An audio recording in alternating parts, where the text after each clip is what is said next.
You probably noticed a mail app sitting on your iPhone home screen. But if it's completely empty, you're missing out. Today I'm going to show you exactly how to link your email account in under 60 seconds so your inbox is always just a tap away. To get started, don't open the mail app just yet. Instead, open up your iPhone settings.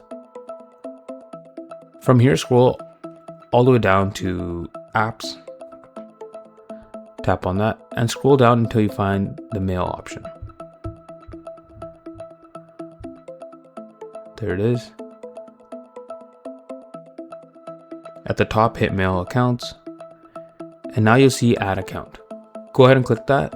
And now go ahead and enter your credentials for whatever account you have. Google, Yahoo, Outlook, etc. Just sign in securely with your credentials and agree to the standard terms. The next step is important. Make sure the mail toggle is switched on. As such. You can sync your contacts and calendars too, but you can always turn those off if you want to keep things uncluttered. Hit save and let's check if it worked. Open the mail app. Give it a few seconds, securely download your data, and boom, all your emails are right there. Ever wonder how to set up your email on your mail app on your iPhone? Check out this video now.